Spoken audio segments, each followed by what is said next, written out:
नमस्कार विद्यार्थी मित्रांनो, स्वागत आहे आपल्या BMS मराठी ॲपवरती। तर आजच्या व्हिडिओमध्ये आपण उपसर्ग या प्रकरणाला सुरुवात करत आहे। आता उपसर्ग म्हणजे काय, तुम्हाला आता पेपरमध्ये तुम्हाला हा एसीक्यूला क्वेश्चन येतो 5 मार्क करिता। यामध्ये तुम्हाला 5 उपसर्ग देतात पेपरमध्ये आणि असा क्वेश्चन येतो की उपसर्ग स्ववाक्य सुयोजित, म्हणजे काय म्हटलंय की असे उपसर्ग दिले। आता इथे किती 22 उपसर्ग दिले, असे तुम्हाला पेपरमध्ये 5 उपसर्ग येतात। पेपरमध्ये 5 उपसर्ग येतात आणि त्यापैकी तुम्हाला 5 उपसर्गाचे त्यांचे वाक्यामध्ये योजित, म्हणजे तुम्हाला त्यांचं वाक्य बनवायला सांगितलं असलंय, बनवायला सांगता म्हणजे एक वाक्य बनवा आणि त्यामध्ये तो उपसर्ग आला पाहिजे। जसं की आता हे प्र आहे, परा आहे, अप आहे, सम आहे, अनु आहे, अव, सु आहे, हे अशी जे काही उपसर्ग आहे यांचं एक वाक्य बनवायचे आणि याचं तुम्हाला वाक्यामध्ये हे उपसर्ग आला पाहिजे। तर आता मी तुम्हाला टोटल 22 वाक्य देणार आहे। 22 उपसर्गाचे 22 वाक्य हे तुम्हाला जसे असते पाठ करायचे आणि पेपरमध्ये कुठेही हा उपसर्ग दिसला तर डायरेक्ट याचा काय करायचं आहे तुम्हाला, की डायरेक्ट जाऊन तिथं हा उपसर्गाचं ते वाक्य लिहून यायचं। तुम्हाला हातातले 5 मार्क आहे ते, कुठेही काही चूक करायचं नाही। त्यामध्ये तुम्हाला कुठेही वेलांटी, काना, मात्रा, कुठेही काय विसर्ग चूक करायचं नाही। जशाच तसं वाक्य पाहायचंय, कशा प्रकारे मी वाक्य लिहिलंय तशा प्रकारे तुम्हाला वाक्य पाहायचंय ते। आणि पेपरमध्ये हा तुम्हाला 5 उपसर्ग दिसले तर 5चे 5 तुम्हाला काय करायचे, ते वाक्य लिहून यायचे आहे। तुमचे हातातले 5 मार्क आहे जे की तुम्हाला या विषयाचे पासिंग करण्याकरिता आणि चांगले मार्क गेन करण्याकरिता उपयुक्त ठरणार आहे। तर चला या प्रकरणाला सुरुवात करूया।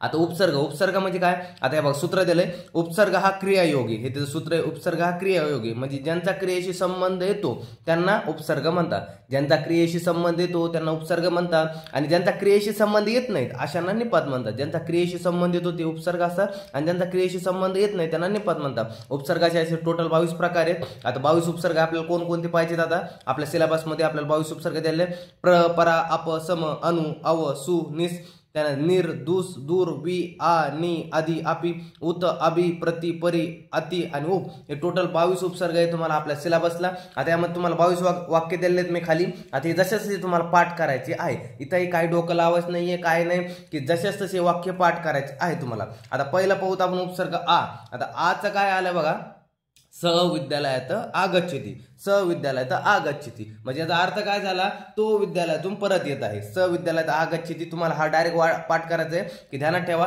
आ जर आला तर काय, स विद्यालयात आगच्छति, हे बघा इथं आ आणलाय, हा उपसर्ग होता आणि हा वाक्यामध्ये आ आणलाय आणि त्यानंतर ती हा धातू सुद्धा आपण ऍड केलेला आहे, जेणेकरून तुमचं करेक्ट 100 पैकी 100 म्हणजे ॲप्रोप्रिएट हे बरोबर असं करेक्ट वाक्य आहे। तुम्हाला डायरेक्ट हे पाहिलं आ जर आला डायरेक्ट 1 मार्क भेटला तुम्हाला, तशी तुम्हाला 5 मार्क भेटणार आहे। जशाच तसे वाक्य पाठ करा, ध्यानात ठेवा। सह विद्यालयात आगच्छति, इथं त हलंत आहे, तीला पहिली वेलांटी आहे, स पुढे विसर्ग आहे, हे ध्यानात ठेवायचं तुम्हाला। अशा प्रकारे वाक्य लिहायचे। आता बघा दुसरा अति, अति म्हणजे काय, वातरोगे तेलम अतिउत्तम, वातरोगे तेलम अतिउत्तम म्हणजे काय म्हटलं, वातरोगासाठी तेल अतिउत्तम सांगितलेलं आहे। नंतर तिसरा पाहूया आदि, आदि मध्ये काय, विद्वान सर्वत्र अधिराजते, जे विद्वाने काय म्हटलं, विद्वान सर्वत्र अधिराजते म्हणजे काय म्हटलं, विद्वान सर्वत्र राज्य करतात, म्हणजे विद्वान सगळीकडे राज्य करतात। त्यानंतर अनु, अनु मध्ये काय झालंय वाक्य, सीता रामम अनुगच्छति, इथं काय, सीता रामम अनुगच्छति म्हणजे काय म्हटलंय, सीता रामम अनुगच्छति, की सीता रामाच्या मागे लागली, म्हणजे काय, सीता रामाच्या मागे लागली म्हणजे मागे मागे चालली अशा प्रकारे।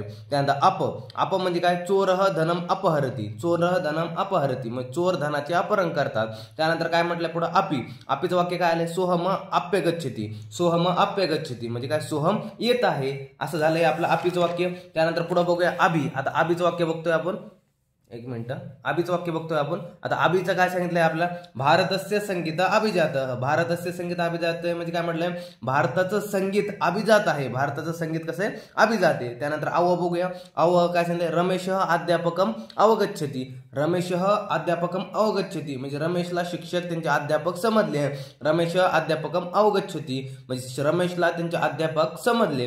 त्यानंतर उत, आता उत म्हणजे काय, उत्साह आलाय, आपण वाक्य काय आलं, आकाशीय पक्षीनं उत्पतंती, आकाशीय पक्षीनं उत्पतंती म्हणजे काय म्हटलंय, पक्षी आकाशात उडतात, पक्षी आकाशात उडतात। त्यानंतर उप, उपचं काय आलंय, शिष्य गुरुम उपगच्छति, शिष्यम गुरु उपगच्छति म्हणजे काय म्हटलंय, की शिष्य गुरुपासून दूर जात आहे, शिष्य गुरुपासून दूर जात आहे। त्यानंतर दुस बघूया, दुसचं काय दिलंय, स्वभाव दुस्ताज्य भवती, स्वभाव दुस्ताज्य भवती म्हणजे स्वभाव सोडणं हा कठीण आहे असा याचा अर्थ होतो, स्वभाव सोडणं हा कठीण आहे याचा अर्थ होतो। त्यानंतर दूर बघूया, दूरचा अर्थ काय होतो, सुवर्ण मृग दुर्लभ असती, सुवर्ण मृग दुर्लभ असती म्हणजे काय झालं याचा मराठीमध्ये अर्थ, की सुवर्ण मृग दुर्लभ आहे। त्यानंतर बघूया नी. आता नीचं वाक्य बघूया. उमेश, आता उमेश विद्यालय तर निर्वर्तते, उमेश विद्यालय तर निर्वर्तते म्हणजे उमेश विद्यालय सोडते, म्हणजे उमेश विद्यालय सोडतो असं म्हटलंय आपल्याला. त्यानंतर काय म्हटलंय, नीर. नीरचं काय, नीर म्हणजे नीरचा आपलं वाक्य काय आलं, लता गृहात निर्गच्छती, लता गृहात निर्गच्छी म्हणजे लता घराबाहेर पडते, लता घराबाहेर पडते. त्यानंतर निस बघूया. निसचं काय म्हटलंय, मूषकः बिलाद निस्सरती, मूषकः बिलाद निस्सरती म्हणजे उंदीर त्यांच्या बिळातून बाहेर येतो, उंदीर त्याच्या बिळातून बाहेर येतो. त्यानंतर प्रचं काय आलंय, गंगा हिमालयात प्रभवती, गंगा हिमालयात प्रभवती. इथं हे गंगा हिमालयात प्रभवती म्हणजे काय म्हटलंय, गंगा हिमालयात प्रभवती, तर गंगा हिमालयातून वाहते याचा अर्थ असा प्रकार होतो. गंगा हिमालयात प्रभवती, गंगा हिमालयातून वाहते. त्यानंतर बघूया प्रति. प्रति म्हणजे काय म्हटलंय, मोहन पित्रम प्रतिवदती, मोहनम पित्रम प्रतिवदती. आता काय म्हटलं, याचा अर्थ काय झाला प्रतिचा, मोहनम पित्रम प्रतिवदती म्हणजे मोहन त्यांच्या वडिलांना उत्तर देतो, मोहन त्यांच्या वडिलांना उत्तर देतो असं. त्यानंतर परी. परीचं काय झालं वाक्य बघूया. वयम दुष्टानं प्रत्ययजाम, वयम दुष्टाम प्रत्ययजाम, वयम दुष्टाम प्रत्ययजाम म्हणजे अर्थ काय झाला, आम्ही दुष्टांचा त्याग करतो अशा प्रकारचा अर्थ झाला की वयम दुष्टानं प्रत्ययजाम की आम्ही दुष्टांचा त्याग करतो. त्यानंतर परा.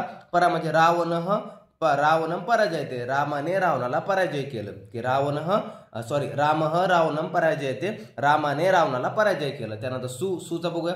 उपवने पुष्पाने सुशोभनते, उपवने पुष्पाने सुशोभनते म्हणजे काय म्हटलंय, जे आपले बाग आहे ते बाग फुलाने सुंदर दिसते, तर बाग फुलाने काय होते, सुंदर दिसते अशा प्रकारे. त्यानंतर काय म्हटलं, समचं काय म्हटलंय, अध्यापक छात्रांना संस्कृती, अध्यापक छात्रांना संस्कृती याचा अर्थ काय झाला की जे अध्यापक असतात ते छात्रांना संस्कार लावतात, ते अध्यापक म्हणजे शिक्षक वर्ग वगैरे ते विद्यार्थ्यांना संस्कार लावतात, ते दिले अध्यापक छात्रांना संस्कृती अशा प्रकारे. आपल्या हे झालं समजलं. आता वी बघूया. वीचं काय, विज्ञानस्य अध्ययन करू, विज्ञान या विषयाचा अभ्यास करू अशा प्रकारे आपल्याला म्हटलं. हे टोटल शेवटचं वाक्य. तर अशा प्रकारे टोटल आपल्याला 22 वाक्य होते. हे 22 वाक्य तुम्हाला PDF भेटून जाईल. हे 22 वाक्य तुम्हाला अगोदर लिहून घ्यायचे आणि वारंवार रिवाइज करायचे की जेणेकरून तुम्हाला 22च्या 22 वाक्य पाठ करायचे आहेत आणि पेपरमध्ये काही पण तुम्हाला उपसर्ग येऊ द्या, 22च्या बाहेर एक पण जाणार नाही, सांगून देतो मी तुम्हाला. हे 22च्या 22 डायरेक्ट तुम्हाला असं येणार आहे आणि डायरेक्ट तुम्हाला ह्याचं वाक्य लिहायचं, हे मार्क गेन करायचे. हातातले मार्क फुकटचे मार्क सोडू नका, कारण हे मार्क तुम्ही अशी थेंबे थेंबे तळसाचे या टाईपमध्ये तुम्ही हे मार्क गेन करत चालता, तुम्हाला पासिंग आणि त्यासोबतच काय म्हणते या विषयामध्ये चांगला स्कोअर करण्यास मदत होणार आहे. तर भेटूया पुढच्या व्हिडिओमध्ये, तोपर्यंत धन्यवाद.